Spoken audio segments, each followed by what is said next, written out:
Bonjour à tous, c'est le Footix. On se retrouve aujourd'hui pour les pronostics de la Ligue des Champions, les demi-finales. C'est mardi soir avec PSG Bayern Munich et mercredi soir avec Atlético Madrid Arsenal. On va commencer par le premier match, PSG Bayern Munich. J'espère que vous allez bien, moi ça va extrêmement bien. Et c'est parti. Alors, PSG Bayern Munich, c'est quand même un gros choc, un gros match qu'on attend.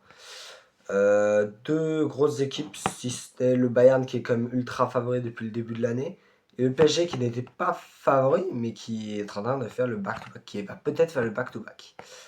Alors, on va d'abord parler du PSG, puis du Bayern. Alors, le PSG qui s'est défait de Liverpool en deux matchs 2-0, 2-0. Alors, on retrouve quand même un PSG 2025, peut-être pas le même, mais qui est quand même très bon. Qui est quand même bon. On l'a vu contre Chelsea où ils ont beaucoup marqué. On l'a vu contre Monaco où ils ont bien joué. Surtout depuis là, les huitièmes, depuis Chelsea et Liverpool, bah, je ne sais pas ce qu'ils ont contre l'APL, mais voilà. Ils ont très très bien joué sur ces quatre matchs, sur ces quatre confrontations, avec beaucoup de buts. Beaucoup de buts, c'est leur point fort. En moyenne 2,7 buts par match en LDC, donc ce qui est quand même un très très bon ratio, hein, parce que 2,7 buts par match, c'est assez énorme.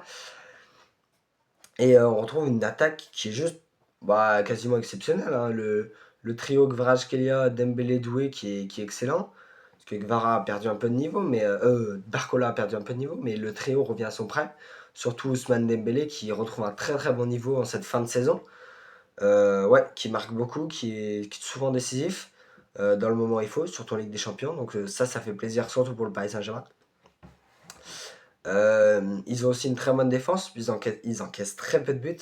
C'est 1,2 buts par match. Donc ça reste quand même très peu. Vu des équipes contre qui ils ont joué, contre des Chelsea. Bah, contre Chelsea, ils sont juste pris 2 buts. Et après, plus de buts contre Chelsea et 0 buts contre Liverpool. C'est contre Monaco, ils ont pris un peu de buts et en phase de groupe aussi. Mais depuis les huitièmes de finale, pardon, en, en 4 matchs, c'est seulement 2 buts encaissés par le PSG. Le seul point faible que je verrais pour Paris, ça reste quand même le gardien. Parce qu'on l'a vu en 2025, c'est Donnarumma qui a permis au PSG de faire une campagne exceptionnelle, hein, parce que c'est leur première. En sortant des arrêts tous assez monumentaux, tous plus incroyables les uns que les autres. Et même si Savanov est bon, hein, cette saison, je pense qu'il reste quand même en dessous. Et je vois mal le PSG aller gagner avec Savanov, quoi. Donc, à voir, mais c'est moins bon que Donnarumma. Le Bayern Munich. Alors, le Bayern Munich qui a réussi à se défaire du Real 2-1 à l'aller et 4-3 au retour. Donc, ouais, très très bonne équipe bavaroise. Et du coup, leur trio d'attaquants, Kane, Olise et Luis Diaz. Ouais, donc j'avais vu une stat l'autre jour, comme quoi eux 3 c'est 140 buts plus passes décisives, ce qui est juste énorme, sachant que la saison n'est pas encore finie, même si on y arrive. Ouais, c'est énorme, c'est énorme. Trois joueurs qui concourent au Ballon d'Or. Alors oui, Olise et Kane plus que d'autres, parce que ça va être un peu plus dur pour Luis Diaz, surtout avec la Colombie à la Coupe du Monde. Mais ouais, trois joueurs très très bons, dont deux qui sont arrivés déjà cet été. Alors, peut-être leur défense est un peu moins bonne, vu que ça encaisse pas mal. On l'a vu face au Real Madrid, où ils ont encaissé juste grâce aux individualités du Real Madrid, grâce à Arda Güler surtout. Et je pense que des individualités, le PSG en a beaucoup, mais M6 c'est une équipe qui joue en équipe générale. Le Bayern Munich c'est une équipe qui marque énormément aussi, plus que le PSG même, 3,2 buts par match. Donc c'est quand même énorme, ça c'est vraiment énorme. Ouais, donc il va falloir faire attention à ça au PSG, même s'il y a une très très bonne défense sur les ailes. On l'a vu, c'est peut-être un peu plus au centre avec Marquinhos que j'ai plus peur, surtout d'un Kane. Mais ouais. Et en défense, le Bayern qui encaisse autant que le PSG, 1,2 buts par match. Ouais, donc ça va. Et je rappelle que le Bayern a fait deuxième de sa phase de ligue entière. Il s'était déjà affronté le Bayern et le PSG. Le Bayern s'était imposé 2-1 avec un doublé de Luis Diaz, un but de Joao Neves et un carton rouge de Luis Diaz à la fin pour une bonne semelle. Et ouais, donc le Bayern qui avait pris l'avantage sur ce match, si je dois être honnête, ouais, Bayern, quand même, on en parle depuis le début de l'année. C'est monstrueux, c'est une machine quand ils veulent jouer. Je pense que ça va être dur pour Paris, même s'ils vont bien jouer, hein, ça va être dur pour le Bayern aussi, hein. Si je dois être honnête, je pense que en plus, ils ont le match retour à l'Allianz Stadium au Bayern. Ouais, je vois bien le match aller, une victoire de Paris 2-1 et au retour 3-2 pour le Bayern et ça passe en prolongation. Non, au penalty, au penalty. Je pense que le Bayern va passer, mais vraiment à ça, à pas grand-chose vraiment. Le second match, c'est Atlético-Arsenal, une autre demi-finale qui va être un peu plus serrée quand même. L'Atlético qui avait réussi à se défaire du Barça difficilement quand même. Et Arsenal qui s'était fait du défait du Sporting et eux aussi très difficilement dans la douleur. Le match qui n'était pas le plus intéressant de l'histoire, mais bon. Si on commence par l'Atlético, alors leur point faible c'est souvent la défense. La défense, ouais, ils encaissent quand même pas mal. 1,9 buts par match, quasiment 2 buts par match. Ouais, donc c'est quand même assez énorme quand tu joues la Ligue des Champions. Surtout contre Arsenal qui laisse très peu d'espace derrière pour revenir. Ouais, surtout au centre avec Clément Langlais, Marc Pubil qui sont pas encore exceptionnels, qui sont pas excellents. Ouais, surtout quand tu vois les corners d'Arsenal, voilà, tu as peur pour l'Atlético. Leur point fort c'est l'attaque. En général 2,4 buts par match, ce qui est quand même très très bon. C'est une des meilleures attaques. C'est une des meilleures attaques.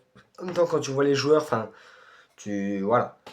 Alvarez, Sorloth, Griezmann, Simeone, Llorente, Lookman. Ouais, il y en a. Ouais, ils sont trop forts. En attaque, c'est vraiment des fous. Ils sont vraiment très très bons. Ce que je tiens aussi à souligner, c'est que c'est la dernière saison de Griezmann. Ils sont en demi-finale de LDC. Ils ont la rage d'aller gagner. Je pense qu'ils vont vraiment se donner à 400% sur tout le match. Ils vont se défoncer. Puis l'Atlético, surtout, c'est pas. Tu peux pas arriver, faire la star et tout, donner pas à fond, pas faire les retours défensifs. Ah non, Simone, il te sort direct. Il réfléchit pas, lui. C'est un malade mental. Et il va se donner à 400%. C'est un taré, lui. Et, et j'espère que ça va le faire pour eux. Parce que je suis un peu plus pour l'Atlético, mais on va rester neutre dans cette vidéo. Pour Arsenal qui s'est défait du Sporting, c'est juste la meilleure défense. La meilleure défense d'Europe. 0,4 buts encaissés par match. Même pas. Même sur 2 matchs, ça veut dire qu'ils encaissent pas un but. C'est une folie. C'est une folie, mais les mecs, ils défendent toute leur vie. Ah, même le Coulismo défend pas autant. Et bon. Mais bon, c'est comme ça. Une très très très bonne défense du côté londonien. Ils ont aussi une bonne attaque quand même, hein, parce que 2,3 buts par match, ça reste quand même très très bon.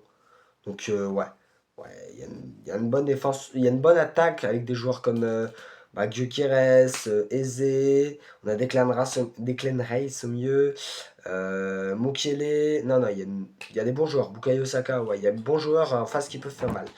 Et on connaît aussi leurs points forts, les corners évidemment. Même si sur les corners, quand même, l'Atlético a des joueurs assez grands et ils se prennent très peu de buts sur corner, l'Atlético. Donc je pense qu'il va y avoir une bataille dans les corners, mais ça reste pas d'être forcément à l'avantage d'Arsenal, hein, parce que il y a quand même une très très grande taille côté madrilène, donc je pense que ça va être assez équilibré sur les corners. Le match aller est à Madrid et le match retour est à Londres. Alors, pour être honnête, Arsenal qui a fait promettre sa saison régulière contre l'Atlético, ils ont déjà joué contre, ça fait 4-0 pour Arsenal. Alors oui, c'était le début de saison où l'Atlético n'était pas au même niveau qu'aujourd'hui et Arsenal était bien plus fort avant. Là, ce qu'on va penser surtout, c'est que l'Atlético n'a plus que la Ligue des Champions à jouer. Arsenal, eux, ils ont encore la Première Ligue où ils sont égalité avec Manchester City à la différence de but. Donc ils ont autre chose à jouer. Donc je pense qu'ils vont pas mettre l'équipe 2 entre les deux matchs. Donc je pense que ça va fatiguer. Peut-être une blessure, peut-être, on ne sait pas. Mais je pense que ça va fatiguer côté, à voir s'ils priorisent la LDC ou la PL, mais ça va fatiguer côté Arsenal. Je pense qu'ils vont rien prioriser, qu'ils vont tout faire. Je pense qu'ils vont garder la bonne équipe. Alors, au match aller, je vois bien les Madrilènes sont assez agressifs au match aller chez eux en général. Je vois bien 2-1 pour les Madrilènes. Au match retour à Arsenal, je vois bien Arsenal en difficulté, un partout. Un partout, je vois bien, ouais. Ouais, un partout pour... parce que, au fond, c'est la dernière de Grisou, ils vont se donner à 400% et je pense pas qu'Arsenal en face, c'est encore le mental pour y aller. Je pense qu'il manque encore quelques joueurs, ce petit quelque chose qui leur permet d'aller en finale, peut-être de la gagner.